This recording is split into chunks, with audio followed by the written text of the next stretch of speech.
Some folks say he breathed fire like a dragon. Some say a giant ape with a human soul. Some say that he's the Bigfoot. Some say Sasquatch. The legend changes and grows each time it's told. Well, it was winter time high atop McCullough's mountain. The year was 1875. The hunter sees a track, feels a chill run down his back. Is it possible that such a creature is alive? A party of men trudged through the blinding cold to find and kill the monster of a troll. The seasons start to turn, and what happened was never learned. But the legend changes and grows each time it's told. Yes, some folks say he breathed fire like a dragon, and some say a giant ape with a human soul. Some say that he's the Bigfoot, some say Sasquatch. The legend changes and grows each time it's told. Well, 100 years have passed on McCullough's mountain, and 100 men are lost on its haunting side. No one really knows, but the legend it grows and grows, of where and how and by what the young men died. Yeah, the legend changes and it grows each time it's told. The legend changes and grows each time it's told.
Good evening.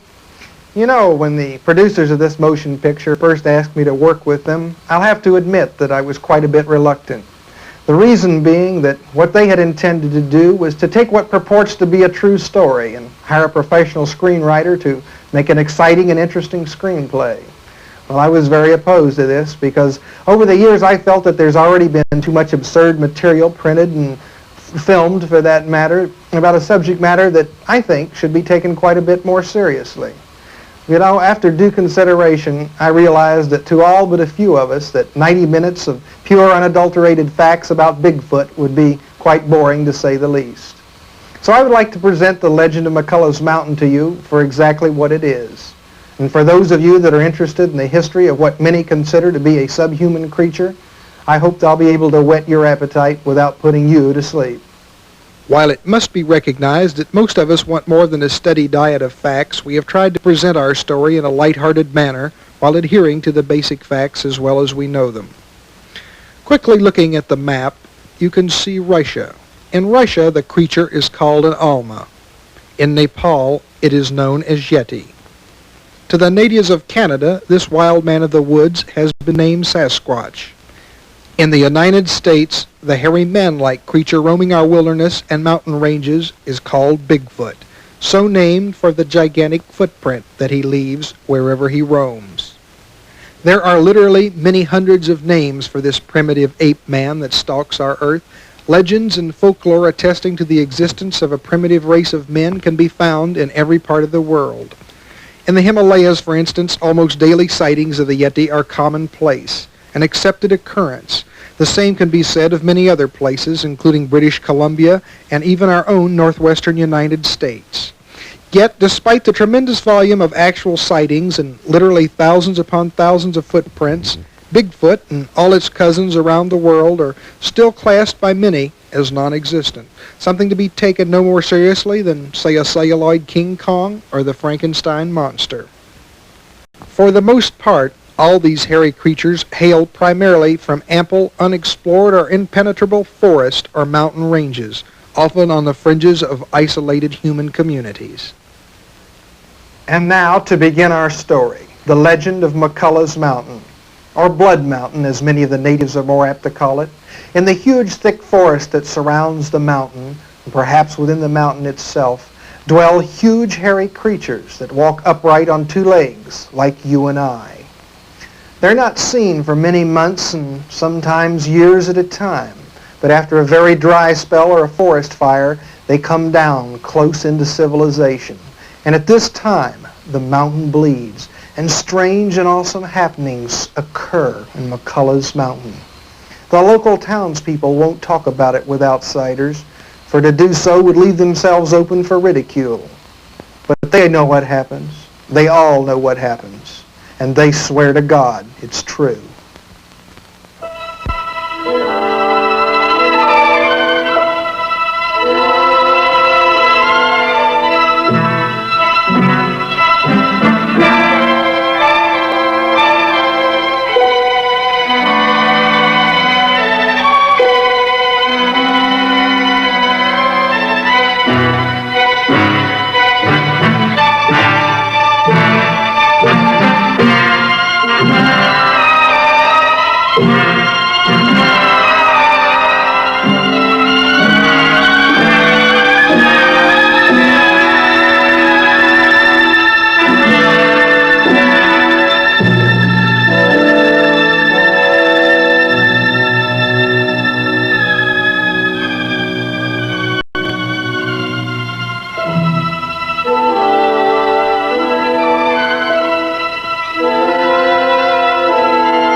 We're here at campsite speaking with Mrs. Florence Doolin.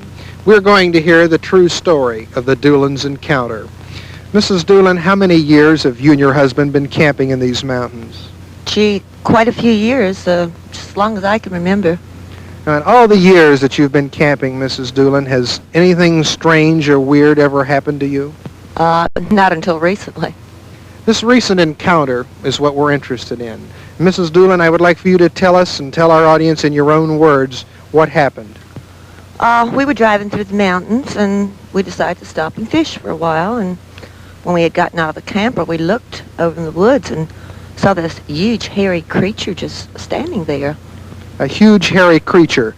Now, would you describe him as an animal, something like a bear or something of that sort? Definitely not an animal. The creature we saw was more like a human. He was huge, had this foul odor about him. We could smell it. And then his feet were huge, just a big man. I'd say 8 to 10 feet tall. He just really scared us. At this point, Mrs. Doolin, did the creature come towards you or try to harm or attack you in any way? He just stood there, and it seemed like an eternity, but it was a matter of seconds. And we ran into the camper, started up the motor, and after the motor started up, he just disappeared in the woods. We didn't see him anymore. After this encounter, Mrs. Doolin, do you and your husband come camping in these mountains? Yes, we do. We do come back in the mountains, but we make sure we bring other people with us. Mrs. Florence Doolin telling of their experience with a legendary hairy giant known as Bigfoot. Donn Davison at the scene, Mobile Unit 1. Before the Aldermanic Board for action at tomorrow's meeting. And now, to prove that the silly season is upon us, an old legend has been given new life by the natives out around Blood Mountain. According to reports, the mountain is bleeding again. The legend maintains that when this occurs, the spirit of the mountain is restless and walks the land. They may not be able to get blood from turnips, but they say the stain on the mountain is blood.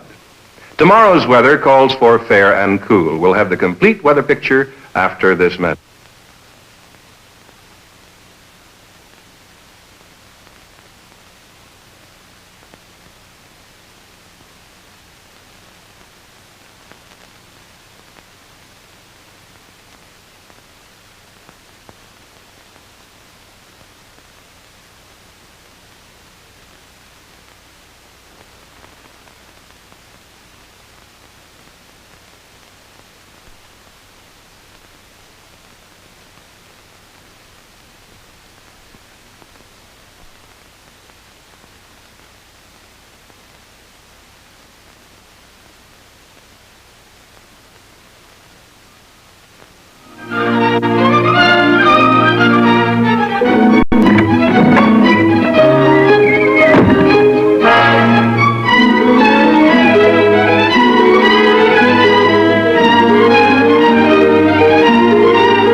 Peggy, I've just got to see the chief.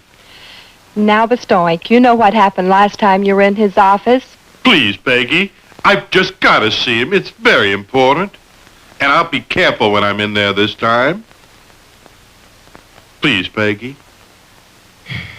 Okay, I'll try. Chief, Bestoink Dooley would like to see you.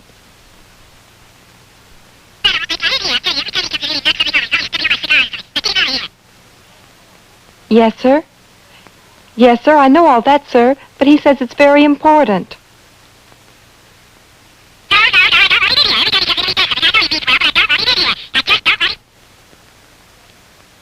Yes, sir. Yes, sir. He says he'll be careful. Yes, sir. Okay, Bestoink, he'll see you, but just for a minute. He's very busy. Oh, thank you, Peggy. Thank you.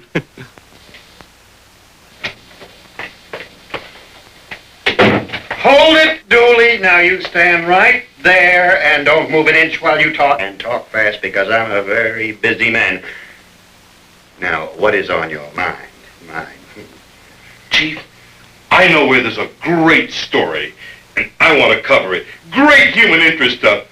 Please let me cover it. Is that what you call important? Now, look, Dooley, I told you I'm a very busy man. Will you please get out of here?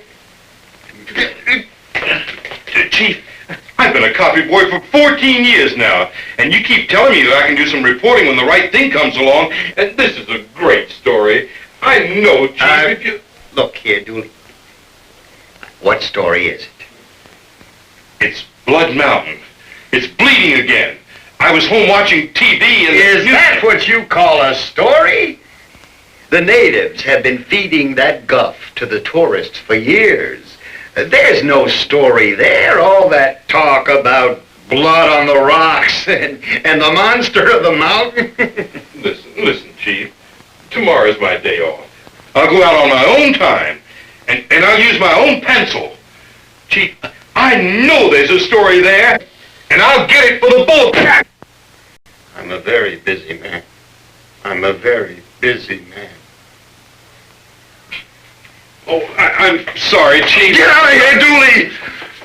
Do what you want on your own time, but just get out of here and leave me alone. Gee, thanks, Chief. I'm a reporter at last. You won't be sorry. You won't be sorry.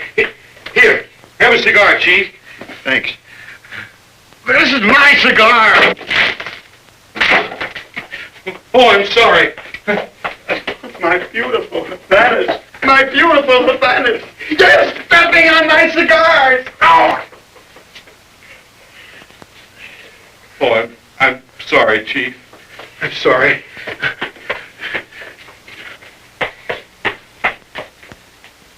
I'm gonna make you proud of me, Chief.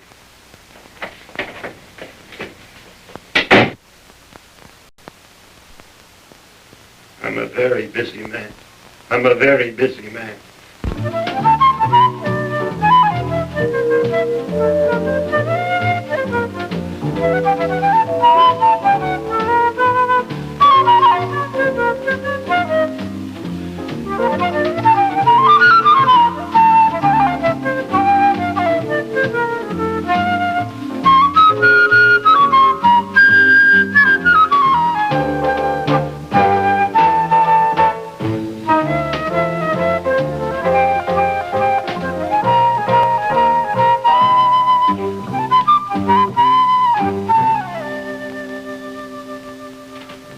WDLH-FM. Here on actual location, in just a moment, we're going to speak with Mrs. Sarah Pavlicek. She has had a face-to-face encounter with one of the creatures, and we're going to hear that story from her own lips. Mrs. Pavlicek, what were you actually doing when you first saw the creature? Well, my husband and I were camping, and I went down to the creek to get some water, and there he was, just standing there, just big as life in the bushes. He was just standing there in the trees. Now, did he try to harm you or attack you or come towards you or anything of that nature? No, but he was standing there making this horrible gurgling noise. It was really scary. Did you tell anyone about this experience that you've had? Well, I told my best friend Marge and a lot of the neighbors, but they said we was crazy and we were starting to get a bad name. Well, do you ever come back into this area camping now that it's all over? No, you couldn't get me back here for $1 million. So to sum up, Mrs. Pavlicek, from what you've told us, the creature is far more human-like than he is animal-like, and he made absolutely no efforts whatsoever to harm or hurt you. Is that correct? That's right. By the way, is this going to be on television? Donn Davison here in these ominous foothills. Mobile Unit 1. Your good music station. Continuing with good music until midnight.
here's an update on the story we broadcast earlier about the monster some people seen near McCullough's Mountain last night. We learned the sheriff's dogs were sent in after him, but they never came out. The sheriff advises everyone in the vicinity to lock their doors tonight. Be careful not to drive out alone. Now we'll keep you posted on developments as we get more news in.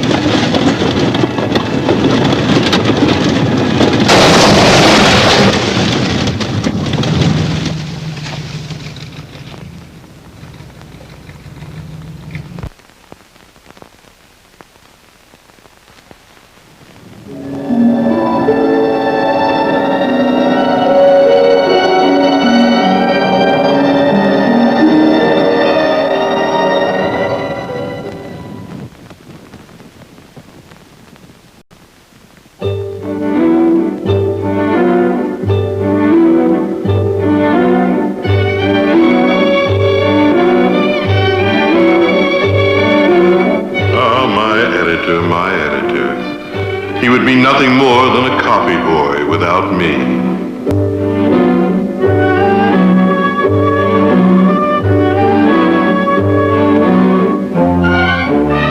Here come those abominable, atrocious cigars.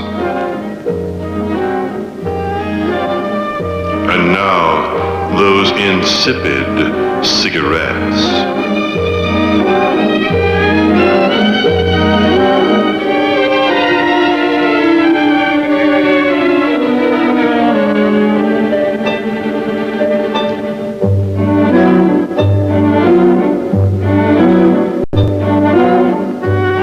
What story do you want me to cover, Chief?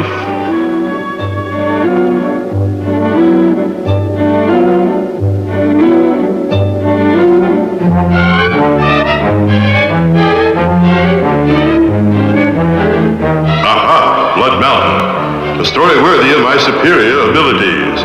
Another story that will make the world aware that Dooley is the greatest living reporter.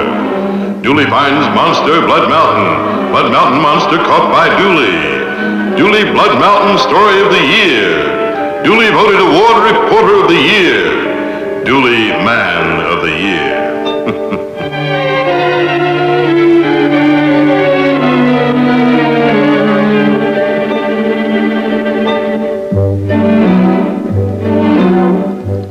Okay, Chief. I, bestowing Dooley, accept the challenge. Summon my favorite photographer. You can count on me, Chief, as always. Come, my dear, we have a job to do, together.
How do you do, sir? Howdy. How are you today? Well, I have been better. Lately, I've had this misery in my back. I'm a newspaper man. Well, it won't do you no good. I already subscribed to the Farmer's Bulletin, and they send that to me free. I don't sell newspapers. I write stories for them. I'm a reporter with the Bulletin. Come to interview Homer Tench, huh? Homer Tench? About the annual cemetery cleaning. Homer's the chairman. Local paper writes it up every year. No, I'm not looking for Mr. Tench. But can you tell me where I can find a Dr. Stinson? You really ought to talk to Homer.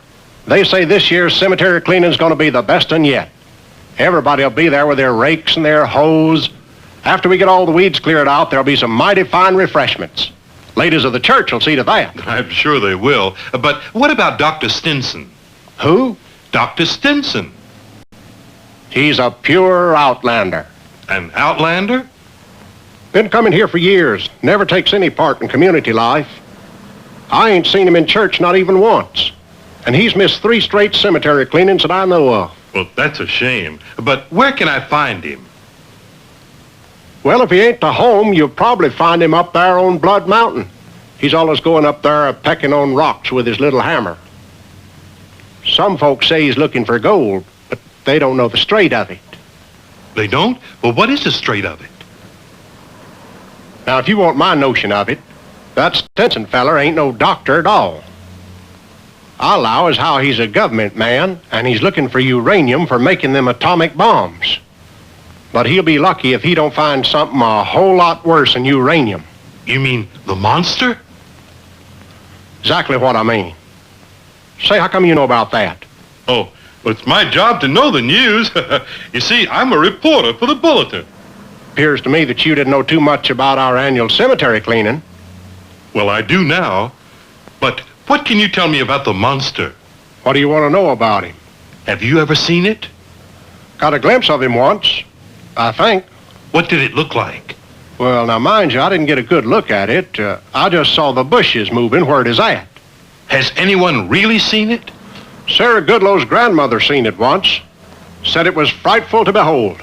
Yes, go on. Made her so nervous she took to her bed for a week, and she said she'd rather face 10,000 demons than to face that thing again. Well, what did it look like? She said it was so frightful that just a look on it would shorten a body's life. Sure enough, she passed away just a little while after seeing it. That's too bad. Are you from the city? Why, yes. Figured you was. I got a boy down there getting an education. You know him? I don't know. What's his name? Luther Snodgrass. I don't think I've met him. Is he in college? Trade school, I believe they call it. That's a smart young'un. Learning to be a welder. Always knowed that boy would amount to something. He said they gave him these 2 pieces of metal and a torch, and right off he went into welding. I believe he's just gifted for it. Yeah, his ma and me are right proud that he's going to be a professional man in the family. That's very nice, but there's just no limit to the future for that boy. Why, the day may come when he'll have his own torch. But can you tell me how to get to Blood Mountain? It's a dangerous time to be up on that mountain since it started to bleed. Say, I bet you'll find that Stinson fella you're looking for up there poking around that blood. Well, how do I get there from here? Well, you go down the road a ways till you come to the Y in the road. The Y? Yeah, when you get to the Y, bear to your right. Go a couple of miles and you'll see Jesse's truck stop. Go and past the truck stop for about a half a mile and you'll see the old quarry road leading off to your right. It'll take you right up on the mountain. But be careful, you can miss it. Thank you very much. Don't mention it. I ain't the least bit put out.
Mr. Dooley, how are you? It's been a long time. Steve, it has been a long time. Good to see you. I'd forgotten you were the ranger in this area. Say, maybe you can help me with my story. Story? You work for a newspaper? The Bulletin. It's my first story. The Stain on the Rock. You know, I think I can help you. I've got just the man for you.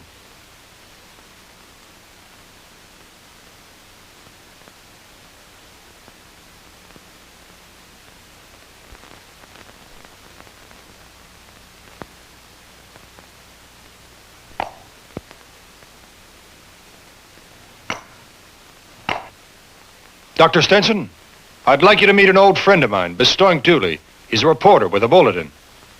How do you do?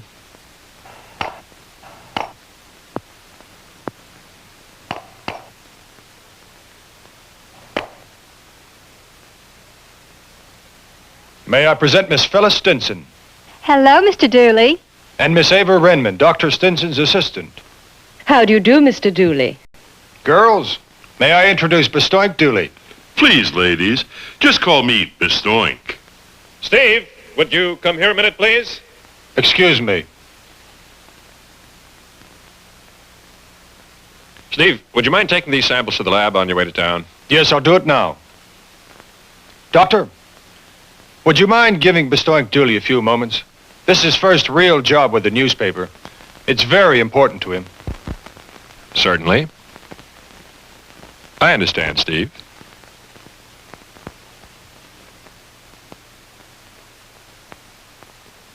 Well, Mr. I've got to be going now, but Dr. Stinson and the girls will take good care of you. Wait, Steve.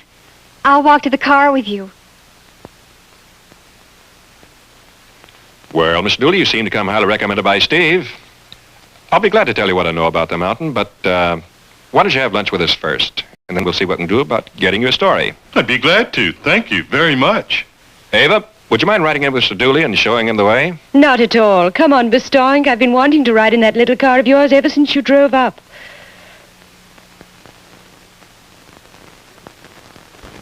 A cliche exists among non-believers that if this creature known as Bigfoot truly existed, then why hasn't the scientific community admitted it publicly? While at the same time, believers say that the scientific community does acknowledge its existence, but they don't want to speak about it publicly because you might take it too seriously. The truth, I would say, lies somewhere in the middle.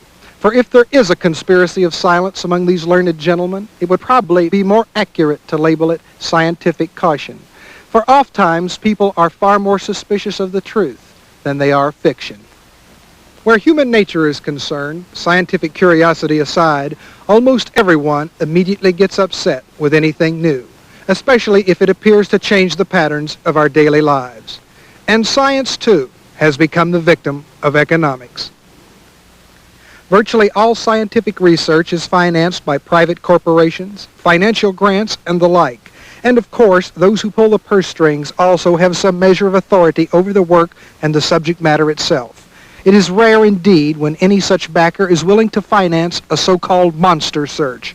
In reality, the truth is simply that scientists, as well as their backers, are not really interested in devoting a great deal of time and money in investigating problems for which they feel there may not be sufficient evidence to reach a conclusion and scientific acceptance. It would seem to be not an unreasonable request that at least a tiny proportion of the money spent fighting wars or sending men to the moon could be reallocated to the study of the possible existence of another species of man, if only for the satisfaction of proving that it does not, in fact, exist.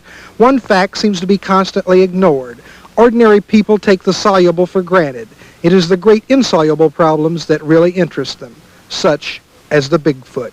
The story of Bigfoot is an extremely complex affair because it concerns both fact and fantasy. It deals with physical truths as well as hypothetical concepts. It should be apparent that what we are dealing with is really the entire history, both past and present, of the evolution of man.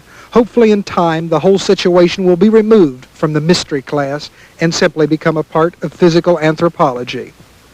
A familiar animal, don't you agree? Yet the mere existence of the gorilla was not even proven and accepted until the past century. The story of the gorilla is the very essence of myth, except for one thing. It happens to exist. It is perhaps with this example in mind that we should approach the problem of the creature known as Bigfoot. Scientists all agree that the gorilla is real and does exist because they have proof. They have also been shown proof of the existence of a race of primitive man, subhumans, living only miles from their doorsteps, yet they choose not to look. It should be remembered at all times that yesterday's dreams are today's scientific discoveries.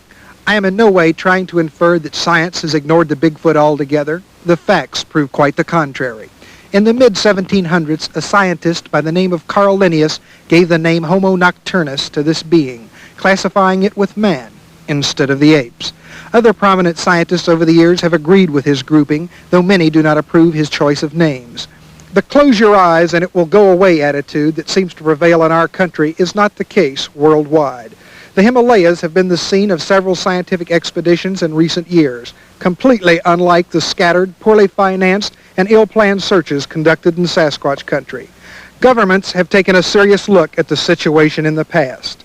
As far back as 1858, Russia acknowledged the existence of a Bigfoot-type creature called the Alma in a series of official publications. In 1958, the highly respected Institute of History of the Academy of Science of the USSR launched a scientific expedition for the purpose of searching for and researching the Alma. During the 1950s, the government of Nepal issued special licenses at 400 pounds per Yeti to hunters, and it was during this same time period that their official tourist brochures proclaimed Nepal to be the land of Mount Everest and the Yeti. There are various spots scattered to the far corners of this earth where it is a felony to kill one of these Bigfoot or hairy creature-type giants, and the punishment is much the same as if the offender had killed a fellow human being. For example, on April 4th, 1969, the Board of County Commissioners of Shamantia County, Washington, passed Ordinance 6901, deeming it a felony to kill a Bigfoot, a crime punishable by a $10,000 fine and/or up to 5 years in prison. And on the lighter side, near Harrison Lake, Vancouver, Canada, as you ride along the highway, you can see huge, gigantic cutout signs of the Bigfoot creature. These signs carry messages advertising everything from razor blades to bakeries. And in Willow Creek, California, they go all out for the Bigfoot. They have an annual sales celebration every year. They like to call it Bigfoot Days.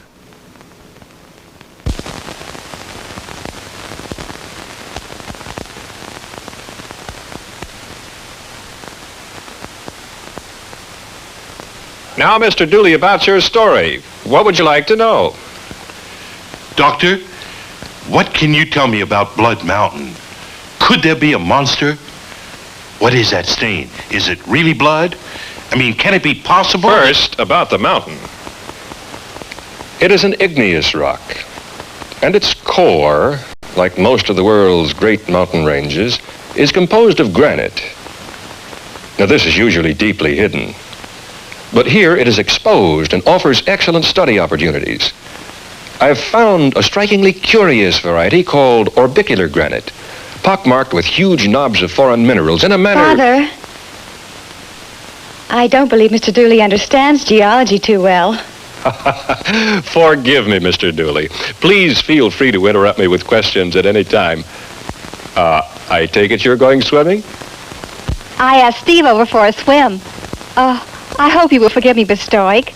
I can add nothing to the conversation, and I have heard it so many times. Certainly, Miss Stinson. Well, perhaps you'll join us when you finish. We'll meet you later at the lake. I'm sure Dr. Stinson would like to show Mr. Dooley his rock specimens. Fine. See you at the Rock Shack then. Rock Shack?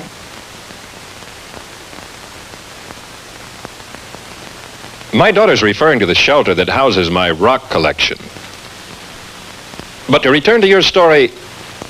About the blood? Oh, I hardly think the stains of blood, despite the local folklore to the contrary.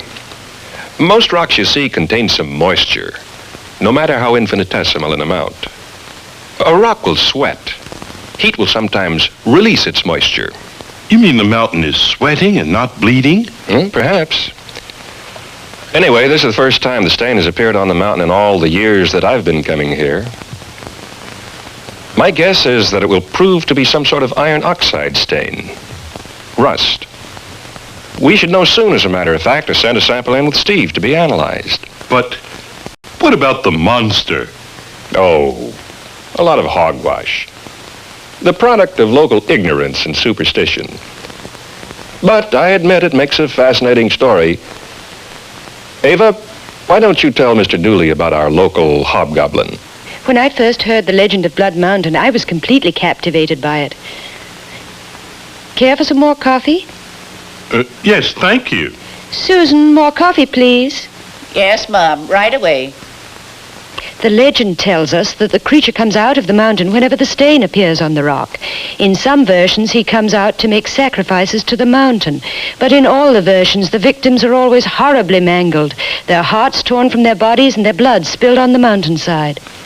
Certainly sounds gruesome. By the way, has anyone ever seen the monster? Yes, sir. My own granny seen the monster. And folks say just the sight of it hastened her death. Why, she passed on hardly 8 years after seeing it. What did it look like? Granny said it were like the gates of hell opened up. She said it were the most blood-curdling sight you could imagine. Yes, but what did it look like? Well, she said it walked just like a human. And it were the biggest thing she'd ever seen. She said it had arms, and legs, and a frightful face. She said the face would drive men crazy. It was so terrible. Oh, come now, Susan. Surely you don't believe such ridiculous drivel. Meaning no offense, sir, but there be a monster, and it lives inside that mountain. Folks have gone up that mountain and never a trace found of them. Tell me, do you actually know of anyone who's been killed by your monster? It ain't my monster, Doctor. And I don't know right off the names of the people.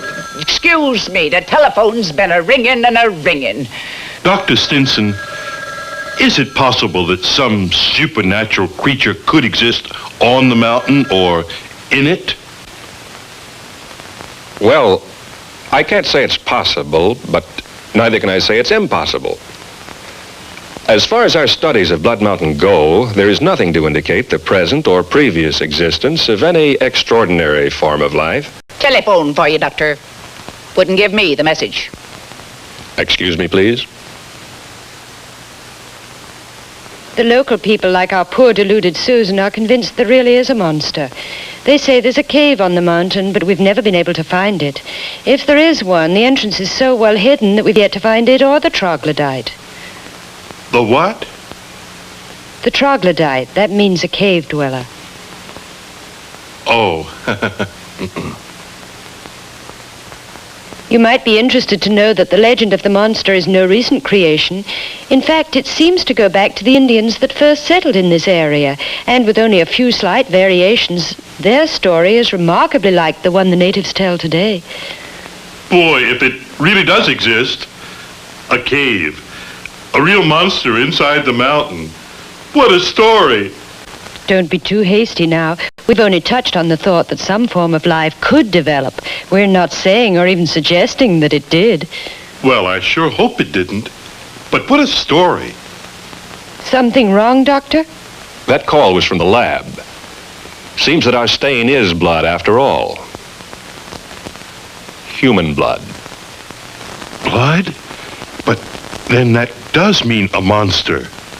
Well, no, it means nothing of the sort, Mr. Dooley.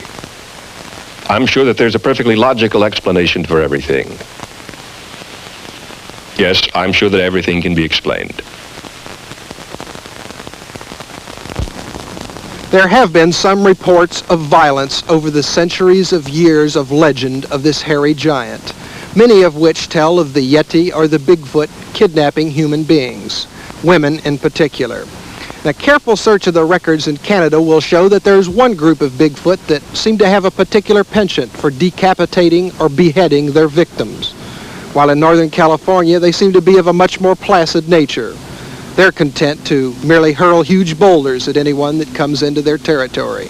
Perhaps the most vivid and factual account can be found in Theodore Roosevelt's book, Wilderness Hunter. The story goes that an old hunter named Bauman and his friend had moved into new territory to try to improve their catch.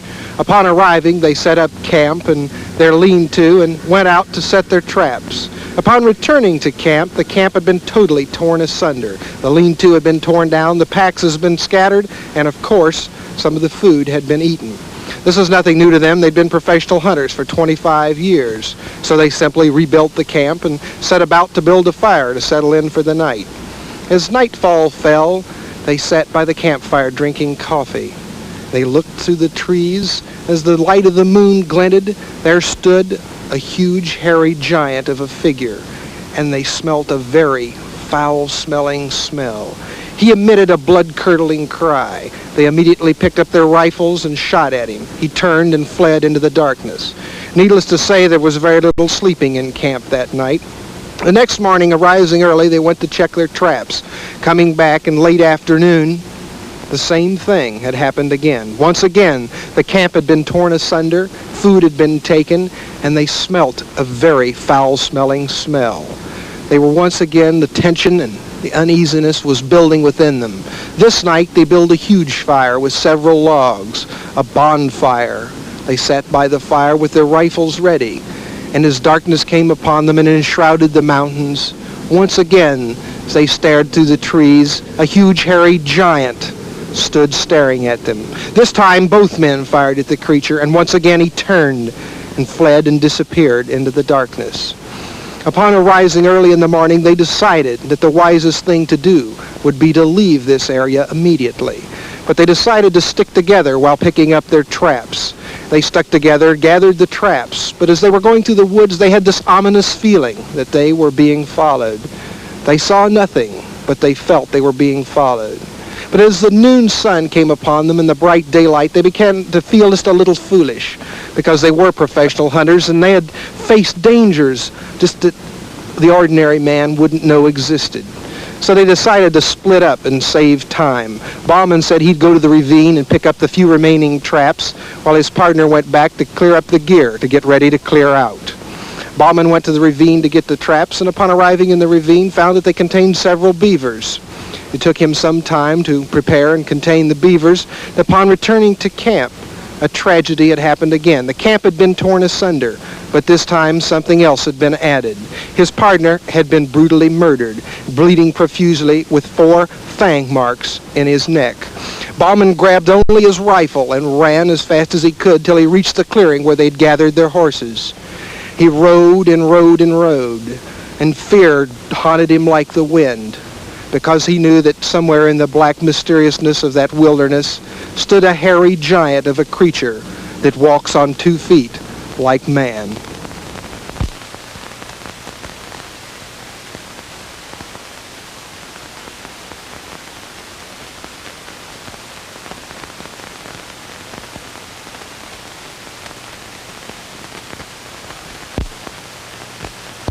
Here's an interesting example of igneous rock.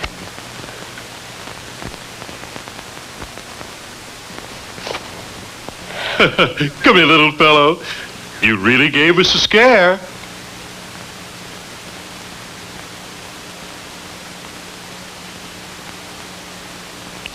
That's the most amazing thing I've ever seen. Bestoink, that's absolutely wonderful. How do you do it? Oh, I don't know. Animals just seem to like me. Dr. Stinson! Dr. Stinson! Dr. Stinson! Dr. Stinson! There's been a murder. The sheriff says there's been a murder. The monster. Calm down. What do you mean there's been a murder? I mean, the sheriff just called. A murder? Yes, Mum, the sheriff called. And he said they just found a body over to Point Milliken. And he wants Dr. Stinson to come right over there. I told you that was a monster. All right. You go on back and phone the sheriff's office. Tell him we'll be over directly. Ava, you go on ahead. Ask Steve to have the boat ready. Perhaps you'd like to join us, Mr. Dooley. Seems you're going to get your story after all.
Doc Stinson, Miss Phyllis, Miss Ava, would you young ladies mind waiting in the boat while I talk to the doc?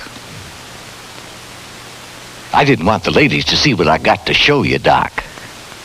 Who is it, Sheriff? I don't know. I was hoping you might be able to identify him. Fewer people in on this, the better. Very peculiar case. He's had his heart torn out and his blood sucked from him like a stuck pig. My God. The monster. Who's that? Oh, pardon me, Sheriff. This is Mr. Dooley. He's a reporter with the Bulletin. A reporter? Ha! That's all we need. I was hoping to keep this thing quiet. Folks around here it'll scare the daylights out of them when they hear about this. Well, Doc, come on. Let's see if you can identify the body.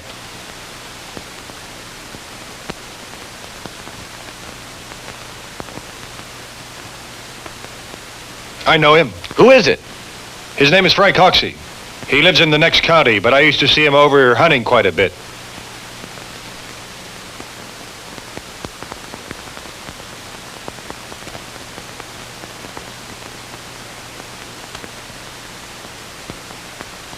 Is there anything we can do, Sheriff? Don't go on that mountain, boy. I ain't superstitious, and I ain't planning to get caught on that mountain after dark. Besides, tomorrow I plan to go up with the men and the hounds.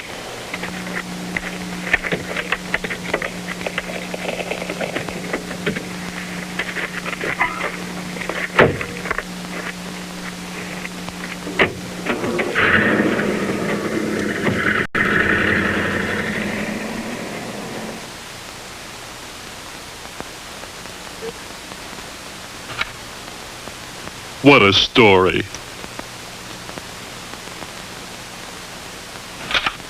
Doctor, I can't thank you enough for your hospitality. Well, I have to go back to town and get all the facts on paper. Well, don't tell me you think we might have a monster on our hands. No, it's just that I thought it might be a good idea to have it handy tonight. Well, I feel certain that after today, your paper will have you back on the mountain tomorrow. Do you go through the village on your way home? Why, yes, I do. I wonder if you'd mind taking Miss Renman with you. She has a room in the village for the summer. Of course, I'd be glad to. Ava, if you don't mind, Mr. Dooley will take you home. It's on his way. Of course not, Doctor. Well, do come and see us again, Mr. Dooley. Thank you, sir.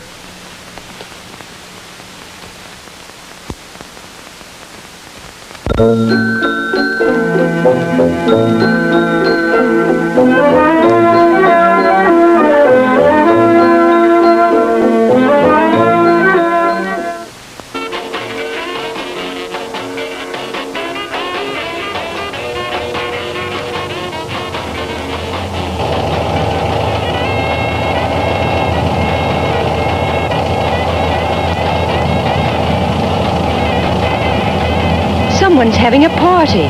You know, I think we should warn them.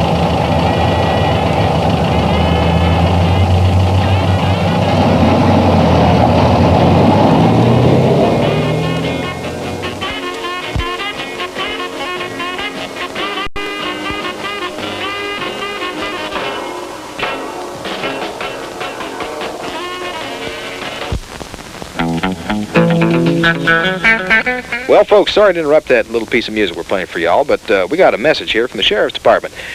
Seems that some good folks were having a picnic. About 12 of them were having a picnic down at the base of McCullough's Mountain, and they seen one of them mountain creatures that has been spotted around here lately. We'll keep you informed on that, and now remember to lock the doors and windows, and just stay tuned.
Bestoink.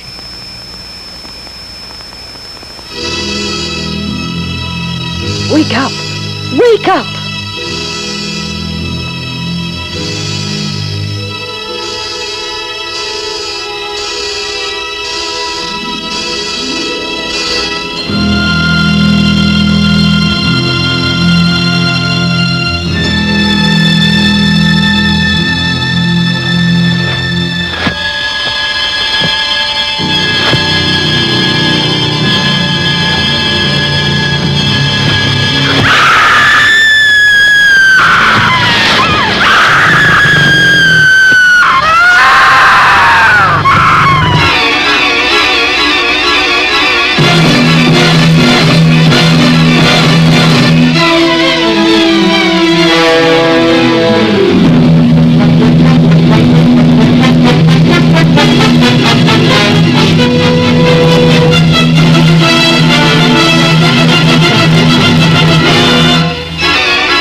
Bestoink.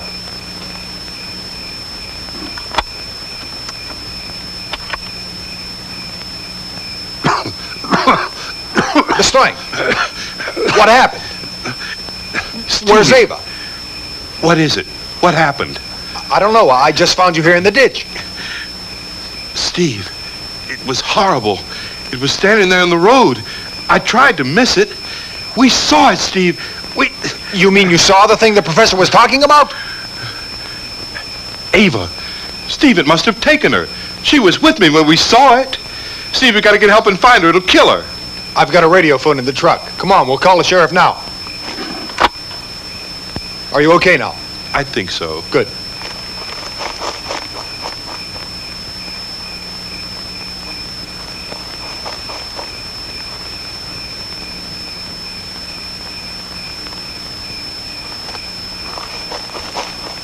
Yes, sure. Dooley saw it.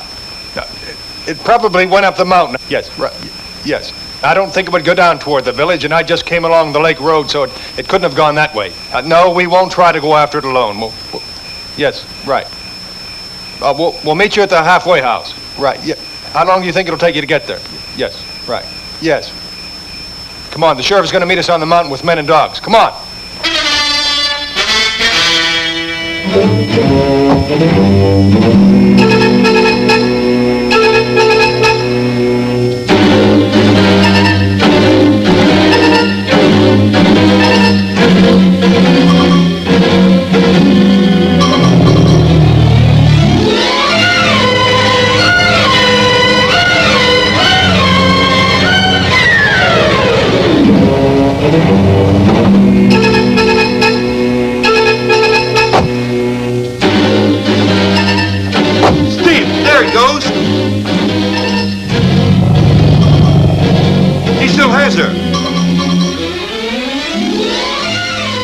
Come on. Wait a minute. The sheriff said not to go after him alone. I'm not alone. You're with me. Now come on or we'll lose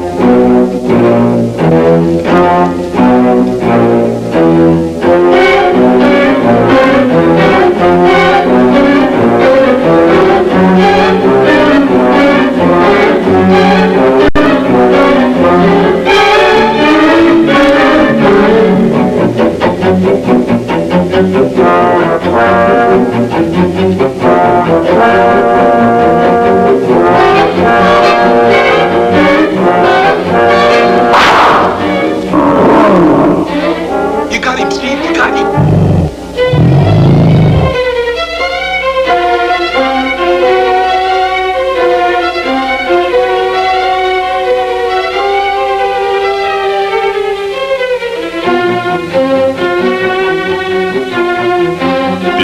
Is she alive?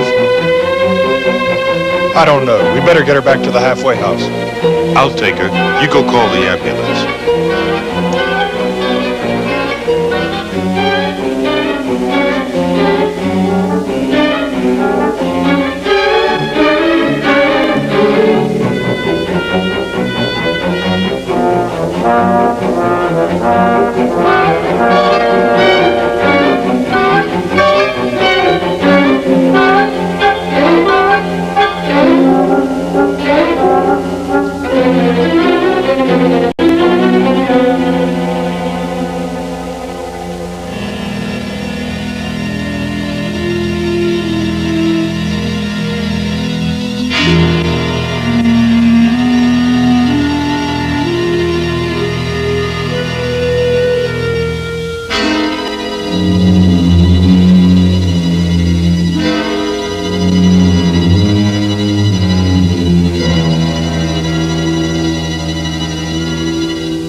I don't think she's alive. But I called for the sheriff in an ambulance anyway.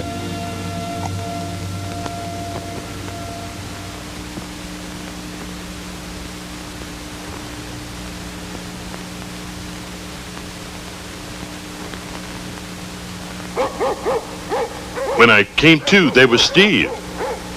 All I know is I saw the monster.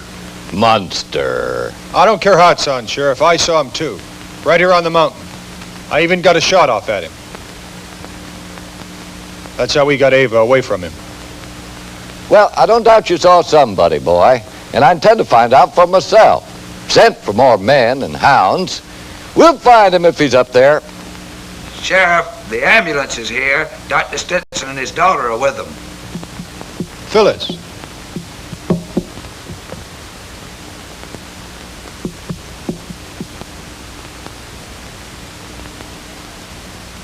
I'm sorry you have to see this, Miss Stinson, but what are you and your father doing here anyway? We didn't know. The driver thought there was an accident on the mountains, so he stopped for us.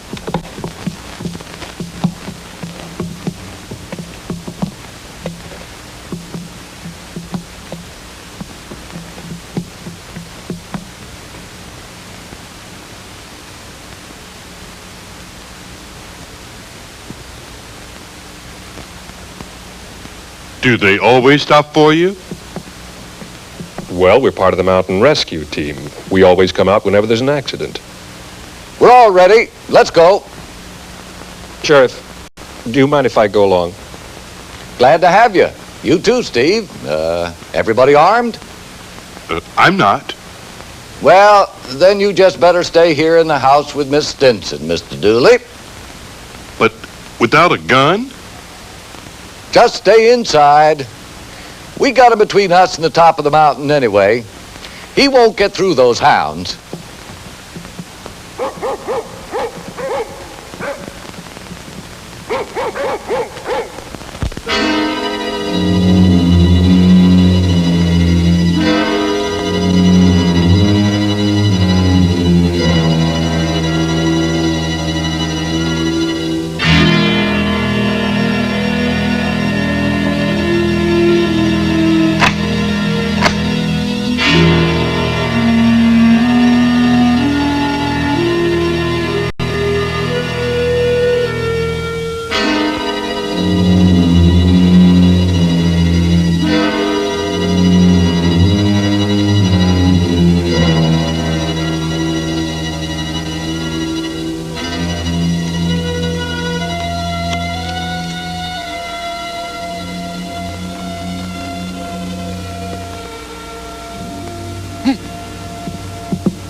there's nothing to worry about.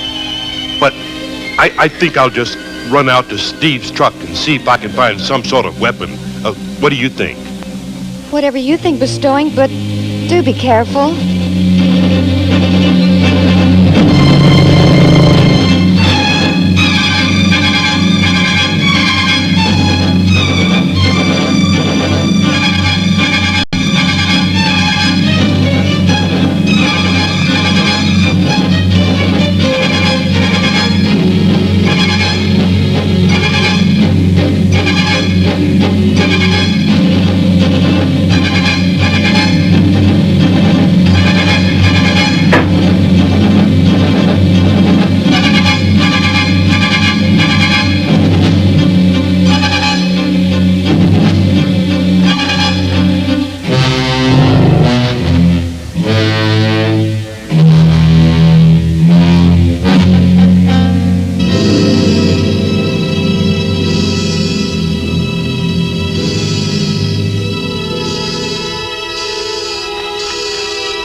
Panama high-density flamethrower. Flamethrower? Yeah.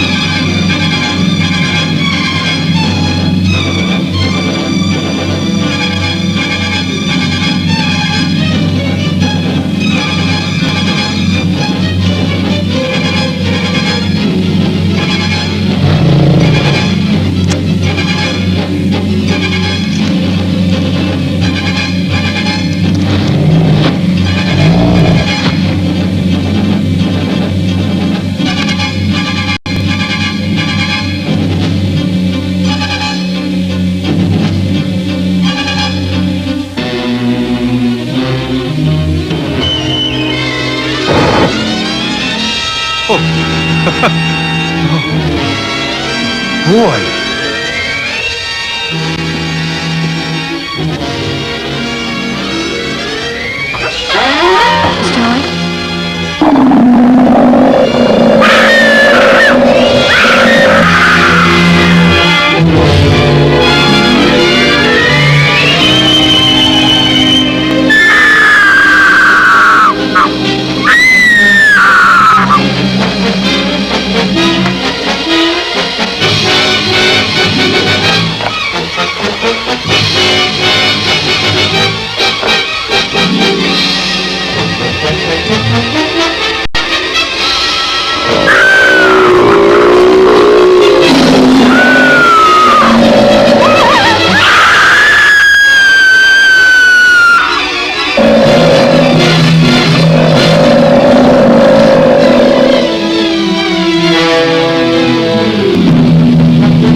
just because one has been killed doesn't mean anything. I've seen more than one of them together before, a male and female, in fact. Of course, there are many that still deny the existence of the Bigfoot, but people have seen him all over the world. Something is out there walking in our forests, and something is leaving huge, unexplainable footprints all over the face of our earth. To the rational thinking man, will view the evidence with an open mind, there can only be one logical conclusion. This huge, hairy creature known as the Bigfoot does exist. Good night.